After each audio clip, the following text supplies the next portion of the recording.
What if I told you most resellers are leaving money on the table, or worse, scaring buyers away? Today we are going to talk underpricing and overpricing. I don't think I've ever done a video so specific on pricing, so grab a notepad, grab a drink.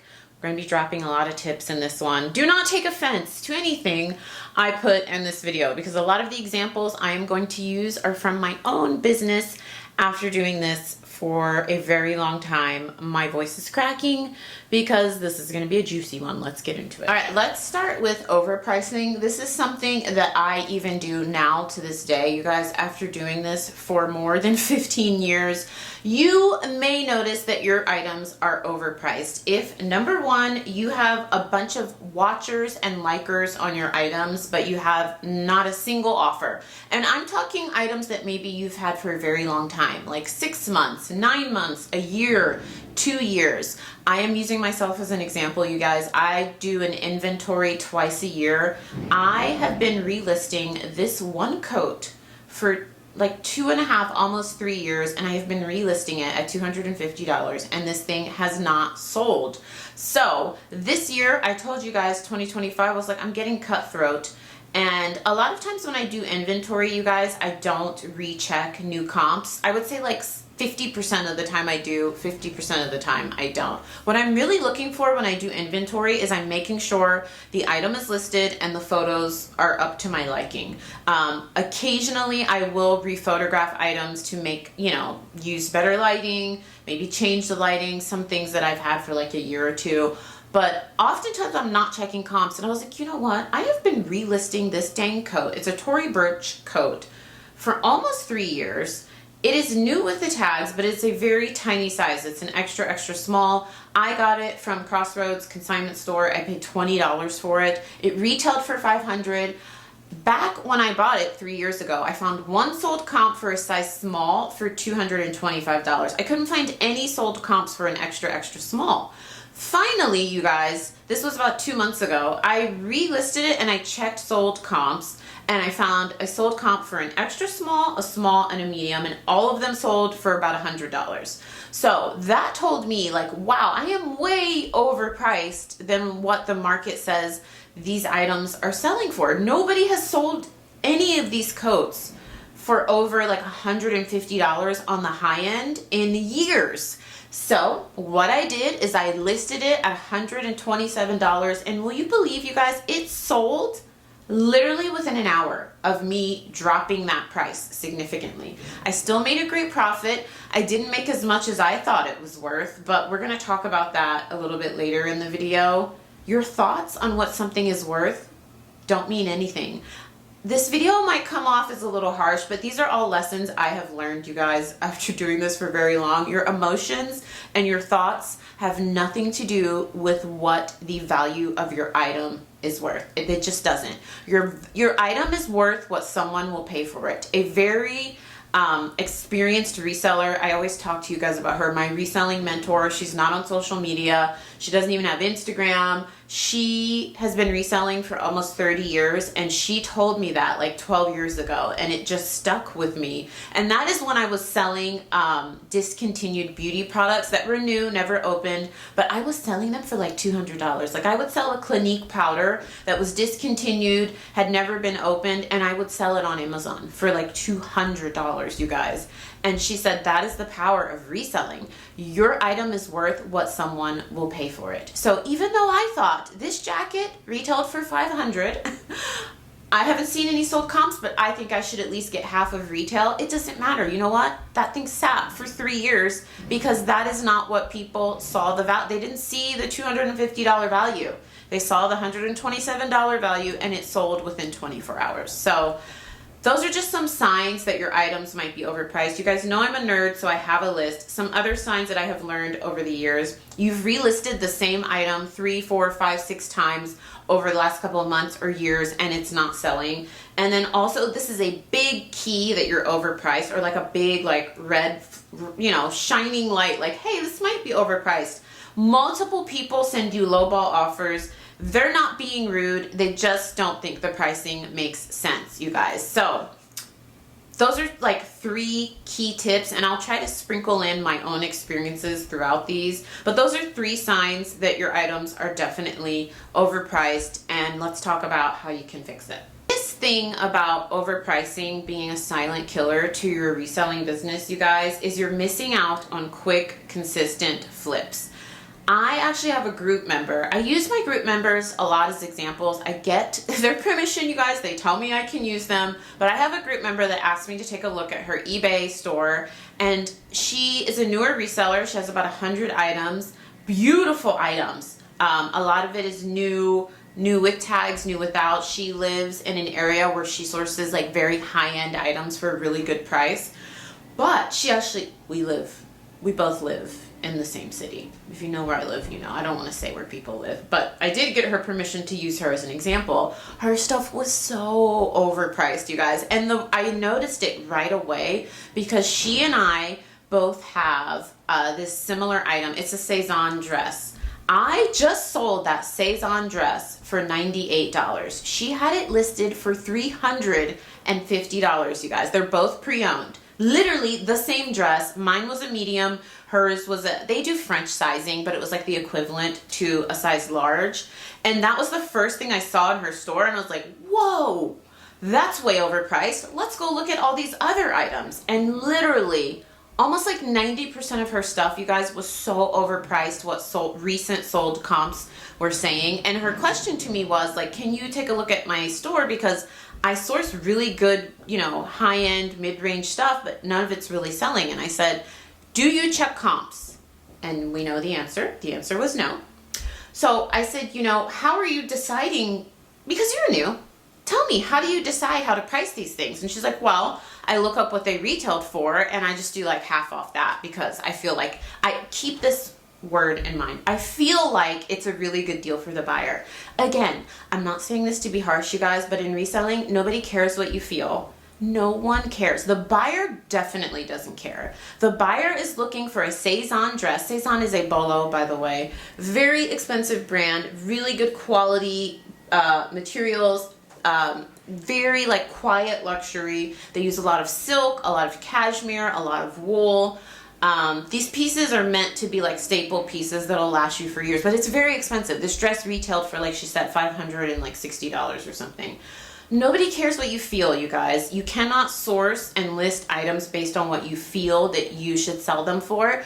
You have to source items and price them based on what the market says they are worth. And who determines the market? The buyers. And so I gave her the example. I was like, I literally have that same dress and I sold it for $98. I know you think and you feel this should sell for a certain amount, but that does not matter.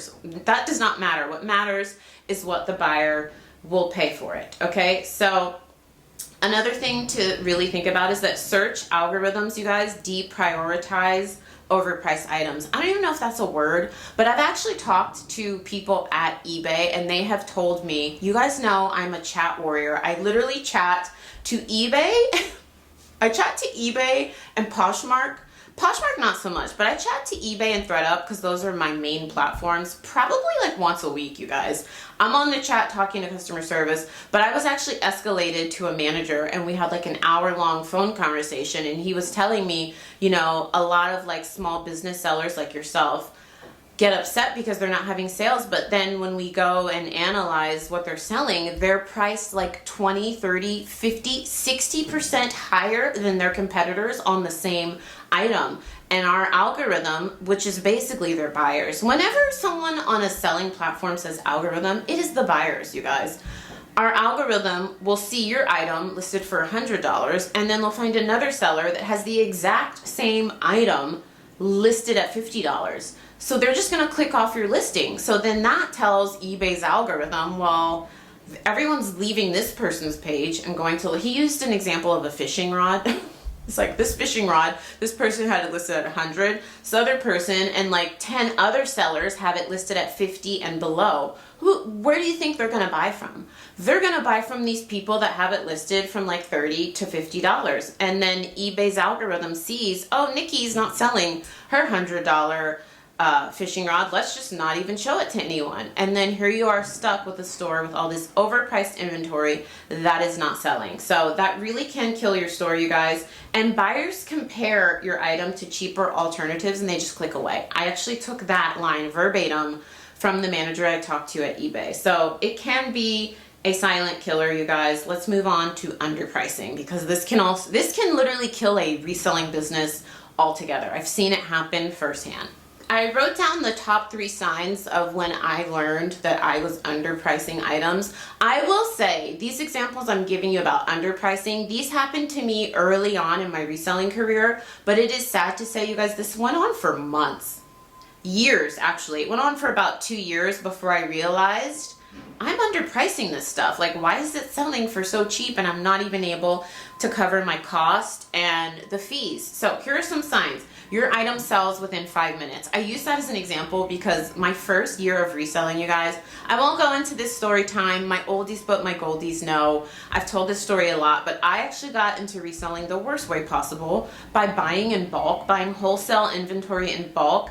And I bought these cheap shoes. I bought like 100 pairs of the same shoe, different sizes. And they wouldn't sell because I overpriced them and everyone else had them. So I was like, well, let me just go really low then. I didn't even know about checking comps on eBay yet, you guys. This was over 16 years ago. So then I priced them all at like $2.99 I priced not all of them. I was like half of them. I started them at auction at $2.99. I paid $10 per pair. Plus shipping. Do you know all of those shoes that I listed at $2.99 on auction sold at $2.99? And I was in each pair of shoe $10. I lost so much money and they sold so quickly. The ones that I did buy it now at like $5.99, all of them sold out. I was the lowest priced on the market of these shoes. While there were like 60 other sellers that had these shoes, I was the lowest price out of the 60, so I sold out and I lost so much money, you guys. It was the worst. And I tell you guys that story because after that I quit reselling. I was like, reselling sucks. Like, what? I don't want to do this. There's no money to be made. I had no idea what I was doing. I was overpricing, then underpricing. I should have just started selling my own stuff, but we won't get into that. And I bought wholesale. It was horrible, you guys. So that was a sign to me like, oh, I probably didn't price those properly. And then I started selling thrifted items and I would kind of do the same thing. Still didn't know about checking comps. We'll get into that later. But that was one of the signs to me, like immediately, like I think I underpriced these. If your item sells super quick, you guys, and I'm not talking just one time, like maybe it might, I always used to say it's a fluke, and that's not right. It's a fluke. You guys know I am horrible with these sayings. Maybe it's a fluke, right? It reminds me of that Office episode. If you are newer around here, stay with me. I have not been diagnosed as ADD, but my brain like spirals and I come back. Have you guys, for any of you that watch The Office, I've seen that series so many times. It is one of my top 3 shows. And I think it's because I worked in an office and I still work in an office for like the last 15, 20 years of my life. But when they're doing that, what was it? It was like when they were at the bar doing trivia night and Kevin was like, a fluke is actually one of the most common fish you'll find in the sea. I was like, nobody expected like Dumbo Kevin to... Anyways, if that happens, I'm coming back to it. Every once in a while, that's like a fluke, right? Like, oh, that just sold really fast because it's a really coveted item, not because I underpriced it. But if that happens to you a lot, that is like a newsflash, like blink, blink, warning, warning. Maybe you're not pricing your things right. And I use the example of how this can kill a reselling business. I had a friend a couple years ago who was like, you're doing so great reselling. I want to try it. I tried to give her the best education I could, but I am busy. I said, watch these videos, check comps. I taught her how to check comps. She didn't listen to me, you guys. She underpriced her amazing inventory so low, and she was selling like new with tags things from her own closet, like J. Crew, Banana Republic, a ton of great career wear, Farm Rio, Anthro, and she started pricing it all at like $10, you guys, and it all flew off the shelves. And she was like, I don't want to do reselling. Like, this sucks. Like, these people are so cheap. I thought that they were gonna like bid it up. She did auction style, and I was like, what were you thinking? So she stopped reselling. She only did it for a couple of months, but That is a sign, you guys, that you are totally underpriced. If your stuff is selling so fast and then you're like, wait a minute. If you're not even covering your fees and your cost of goods, newsflash, maybe you're underpricing, or maybe you're just buying inventory that doesn't even have the value there in the first place. Like maybe you're just buying a bunch of Shein or a bunch of Boohoo that people are only willing to pay $5 for anyway. So that could be a sign. Also, you're attracting a lot of resellers instead of retail buyers. This is something that I quickly realized about live selling specifically. We won't talk too much about live selling. I know a lot of you are not live sellers, but I quickly, like I would say like after a couple of months of live selling, reselling, live selling, I realized I was one of the first people to live sell Skims 3 years ago on Whatnot. And I would price it so low because at that time, I was getting like sometimes 100 viewers in my live sales. I was one of 2 people selling Skims at that time. And I had so much bulk. Like at some live shows, you guys, I was selling like 200 pieces of Skims. But it got to the point where I realized these are mostly resellers buying from me. And other people started selling Skims. So there was more competition, which great, whatever, you know. But then I realized, you know, these items weren't selling for as much as they used to. And I lost a lot of what I thought was retail buyers to more resellers. But then Whatnot just changed completely because it became more saturated with sellers than there were buyers. So it was all out of whack. But that was one of my first times recently where I was like, you know what? I think I'm underpricing this stuff. That was a new way of reselling for me. Before 3 years ago, 2023, I had never live sold. I think it was more 2022 now. Yeah, it was, I don't know. Yeah, 2022. We're not in 2026, Nikki. I had never live sold before. So I still feel like I'm new even after doing it for 3 years. But that was a sign to me like, oh, okay. Now the stuff is selling for so low and I'm seeing the same names. I know these people are resellers. Now, that was a like more niche experience. A lot of times you won't know if someone's a reseller. But I'd say the 2 biggest signs are if a lot of your inventory sells very quickly at what you priced it at, it's worth saying, wait, stop. I need to pull it back, end some of these listings, check sold comps, see what's going on. Or if you're losing money reselling, it's one of 2 problems. Either you're pricing too low, you're underpricing, or you're just buying inventory that doesn't command a higher price. And then you need to reevaluate what you're picking up. Okay, how do you price smart? This is where you really want to pay attention. Listen up. Check comps. Sold listings only, you guys. So many, especially new resellers, even some seasoned ones are looking up comps and they're not looking at sold. They're just looking at what is listed. Case in point, I looked up, let's say, for example, this is a Skims hoodie, right? I did actually look this up. This is a new tags Skims hoodie that I looked up. And I think there were like 60 available listings. But then when I went to filter, because this one is a size small. Yeah, this is a size small. I actually put in the size and I filtered by sold. There were 30 sold comps. So that is a 50% sell-through rate, which is pretty good. But if I were just to stop and put this in eBay and say, I forget what it's called. It's called like a soft something neon orange hoodie, and I saw 60 listings, I could be like, oh my gosh, like how that can throw your perspective off. Like, wow, 60 listings, that's pretty awesome. So there's a lot of people listing this. It must be popular. No. We want to see what's sold, because what is actually listed means nothing, you guys. If the item is not selling, it means nothing. So we're checking sold comps only, and then be very specific. When I say that, look at the details. Are the items that are selling? So let's go back to this one. 60 listed, 30 sold. And I then went and looked. I said, okay, are the ones that are selling, are they new or pre-owned? And surprisingly, this sold more pre-owned.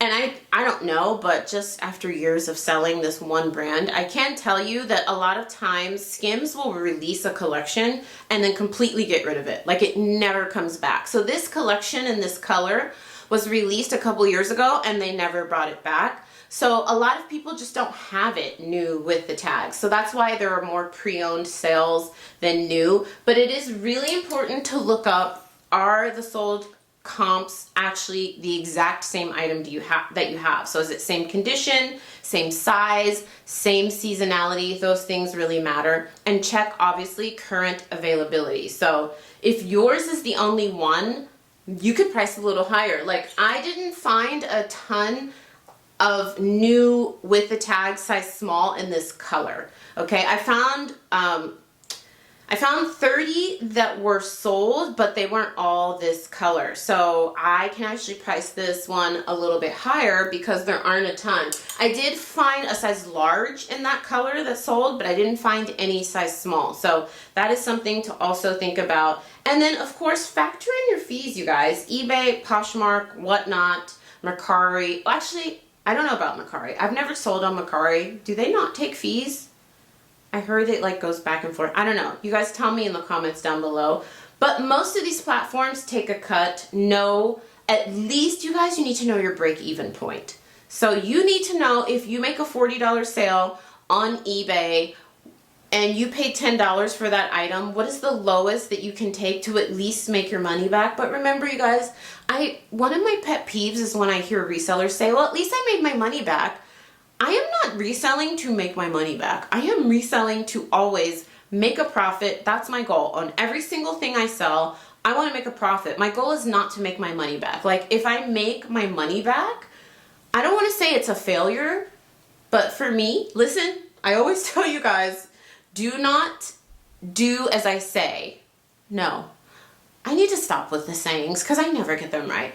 I always tell you guys, I tell you how I run my business. You make decisions what works best for you. I never tell you guys what you should do, but in my opinion, if I am making my money back, that is not a win for me. I don't want to call it a failure because I feel like some of you might find that very harsh, but it's not a win. If I am a reseller, I am buying something for $10 and I am flipping it for hopefully at least $30 or $40 or $50. I am not buying that item for $10 and okay with making $10 back. Then I am not a reseller. I am just a buyer. I am buying things for $10 and getting $10 back. Reselling means you are buying that item and selling it for a profit, okay?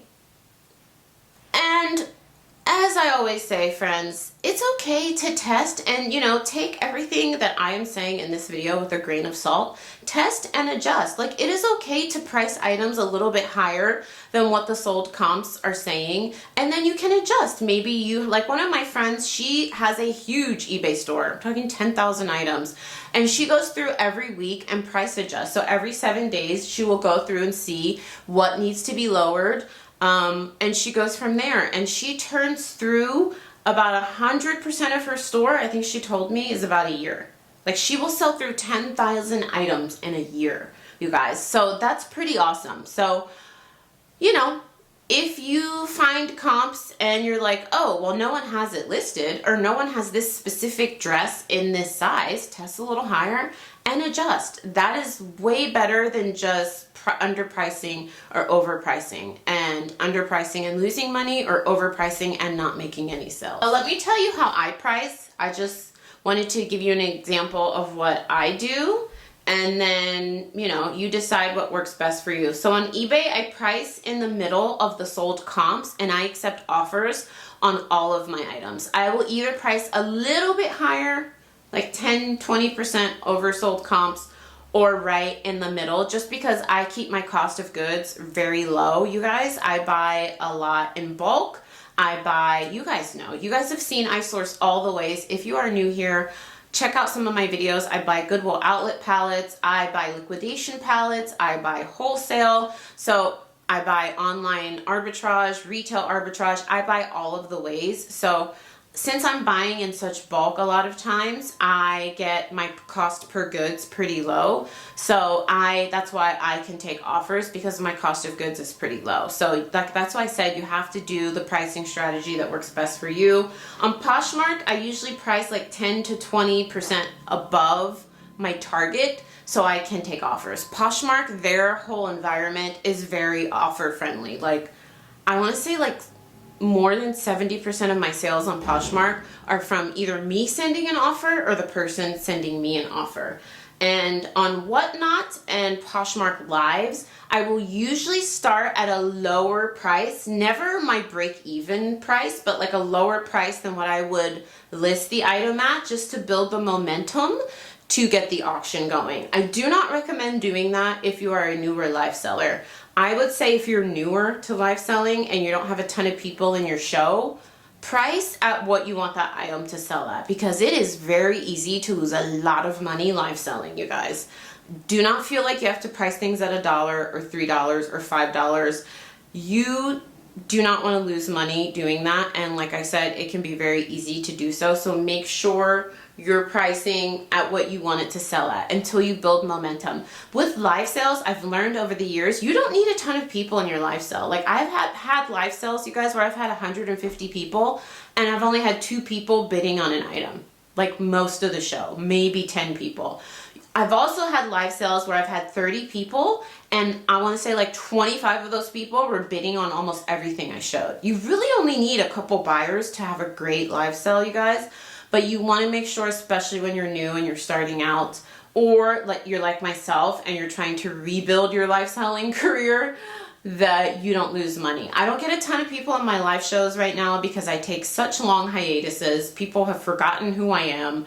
I'm not very consistent, so I have to start my items at what I would want them to sell at. I saved this section to the end of the video because I need to hurry up. I gotta get to the post office before they close because I feel like this is gonna piss some people off. I am not trying to generalize us as women, but I will tell you, I do have quite a few male reseller friends and they have no emotion in the business.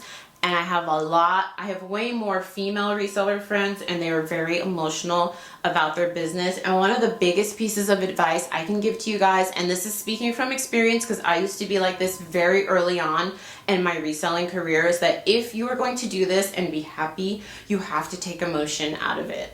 And I feel like as women, that is just our natural inclination. It was very hard for me years ago to do this, but I would get so offended and so upset when someone would send me a lowball offer. And I'm like, how could they do this? This is horrible. Like, that's so under market. And oh my gosh, I would get so upset, you guys. And I was like, this is when I started making male reseller friends, especially when I was single. You guys know, if you've seen any of my videos, I'm chatting at this point, but still giving pricing advice. I'm very chatty. And it's so funny because a lot of you will comment and be like, you like seem like so cool. Like if I was out, I would talk to you too. You're so like extroverted. I am not, you guys. I am an only child, weird introvert. But I think what I'm called, I fall into the category of what's called an extroverted introvert. I can turn it on and be like the most extroverted person you've ever met, but it is exhausting.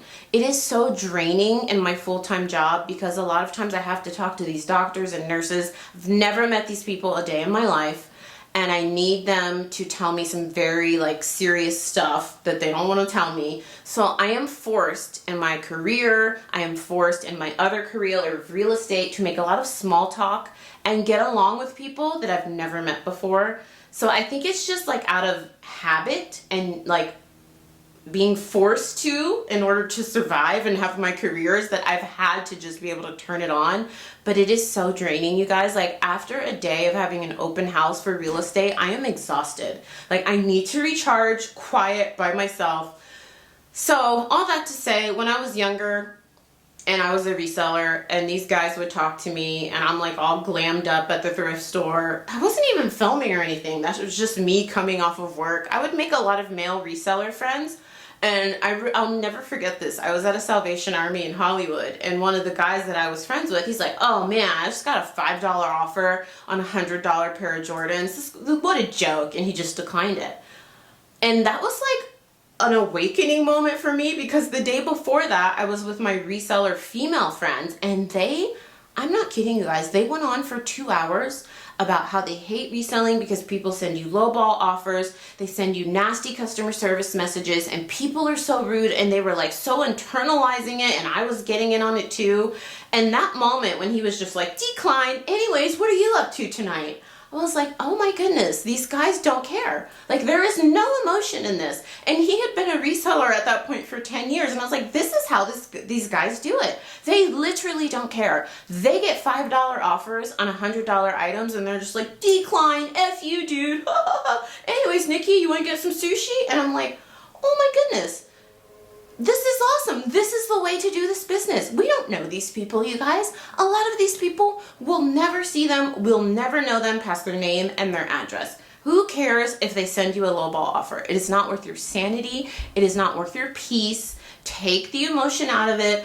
Take the emotion out of these items. So many of my friends will like buy like this shirt, okay? This is an example of something I myself got a little emotional over because I was like, this is a beautiful Louis Vuitton 100% silk top. I want to keep this. I don't want to sell this. I presented this in a live sale, you guys. This shirt retailed for like $450, $500, and she offered me $30. And I was like thinking in my head, the audacity of you, this 100% silk, a beautiful top, like, can you at least offer me 50 bucks? I was thinking that in my head and I was like, you know what, Nikki? No, we're not going back to those days. I haven't been like that in years, you guys. Do not get emotionally attached to these items. They're just things we find at the thrift store. I know it is hard for us as women, and I say us because I don't want you guys to feel like I'm attacking you, but I do feel like as women, we are more emotional than men. It's just what it is. A lot of us, not all of us, okay?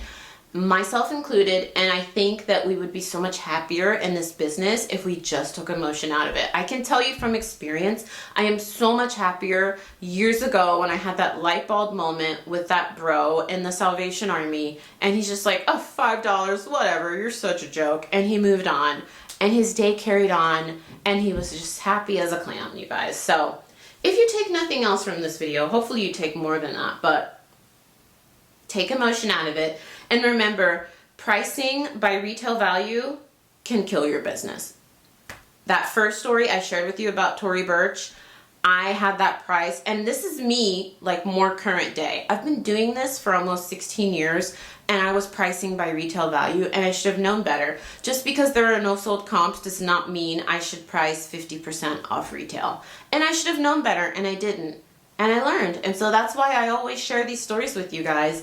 And they may make me look silly. After doing this for 16 years, you're probably like, Nikki, you should have known better. You're right, I should have. But you know what? When you know better, you do better. And I reminded myself, like, why are we not checking comps? So now I've made it my goal in 2025, you guys, that when I do my inventory this year, I am going to check sold comps for every single thing that I have listed. Inventory is going to take me so much longer, but thank God I have a very good virtual assistant that's going to help me with inventory this year.